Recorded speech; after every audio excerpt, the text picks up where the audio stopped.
Hello everyone, কি অবস্থা, কেমন আছেন সবাই? আজকে আপনাদের সাথে শেয়ার করব কিভাবে লাউয়ের কালার ঠিক রেখে একদম মজা করে স্বাস্থ্যকর উপায়ে চিংড়ি দিয়ে লাউ রান্না করা যায়। এখন তো শীতের সিজন, সবজিতে ভরপুর একটা সিজন। তো এই সময় ফ্রেশ একদম লাউ পাওয়া যায়। এই লাউটা খেতেও খুবই মজা এবং এভাবে রান্না করলে কিন্তু খাবারের গুণাবলী ঠিক রাখে খাওয়া যাবে। আর যারা কম ক্যালোরির খাবার খেতে চান তাদের জন্য এই রেসিপিটি মাস্ট। আমার মতো আপনারাও ট্রাই করে দেখবেন, আমার তো খুবই ভালো লাগে, তো আপনাদেরও নিশ্চয়ই ভালো লাগবে। তো চলুন তাহলে আপনাদের জন্য আজকে আমি শেয়ার করব কিভাবে একদম সহজভাবে রান্না করা যায়। তো আমি চিংড়ি দিয়ে লাউ রান্না করব, সেই জন্য এখানে 12 থেকে 13টার মতো চিংড়ি নিয়ে নিলাম। তো চিংড়ির উপরে এভাবে যে রগটা থাকে ওটা আমি ফেলে দিই। চিড়ে নিয়েছি ভালো করে, তো ক্লিন করে নিয়েছি পরিষ্কার করে। এরপরে বেশ কিছু পেঁয়াজ এবং রসুন নিলাম, একটু বড় বড় সাইজ করে। আমার কাছে এভাবে রসুন দিলে সবজির মধ্যে অনেক ভালো লাগে। সাথে কয়েকটা কাঁচামরিচ ফালি করে নিলাম, এতটুকুই, বেশি কিছু লাগবে না। তো আমি মাঝারি সাইজের একটা লাউ নিয়েছি, আমি অর্ধেক কেটে নিলাম। এখন আমি রান্নার জন্য অর্ধেক লাউ নিব, পুরাটা নিব না। তো সেই জন্য আমি লাউটাকে সুন্দর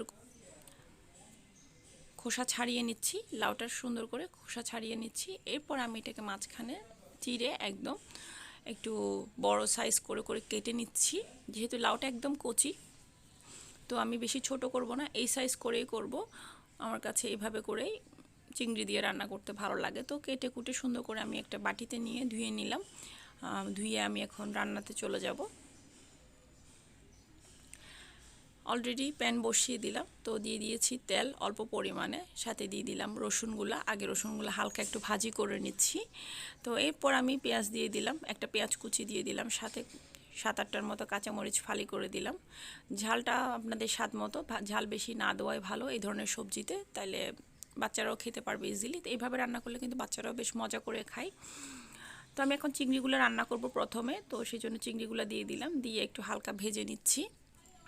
এরপরে দিয়ে দিচ্ছি আমি এখানে স্বাদ মতো লবণ, 1 চা চামচ লাল মরিচ, 1 চা চামচ ধনে গুঁড়া, হাফ চা চামচ জিরার গুঁড়া এবং 1 চা চামচ হলুদ গুঁড়া দিয়ে ভালো করে আমি একটু এটাকে মশলাটাকে কষিয়ে নেব। পোড়া ভাবটা না লাগার জন্য আমি সাথে অ্যাড করে দিলাম অল্প পরিমাণে পানি।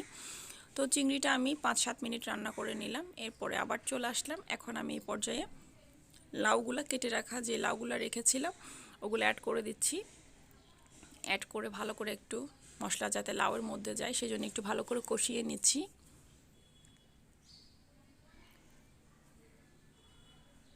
ভালো করে কষিয়ে নিলাম। এখন আমি এখানে অ্যাড করে দিব 1.5 কাপের মতো পানি লাউটা সেদ্ধ হওয়ার জন্য।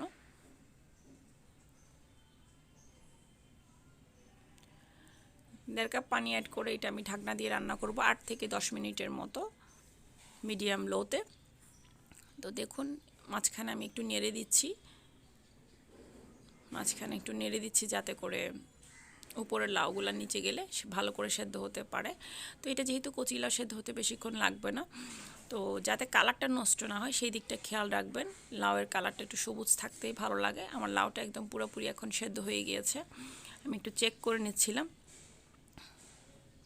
স্প্যাচুলা দিয়ে। এখন আমি একটা বাটিতে উঠিয়ে নিব, সার্ভ করব। সুন্দর করে ধনে পাতা টাতা দিয়ে নিচ্ছি একটু করে। তো দেখুন কালারটা কিন্তু সবুজই রয়েছে আর ঝোলটা একটু পাতলা রেখেছি। তো আশা করছি আপনাদের ভালো লাগবে। ভালো লাগলে আমার চ্যানেলটি সাবস্ক্রাইব করে সাথে থাকবেন। সবাইকে অনেক অনেক ধন্যবাদ।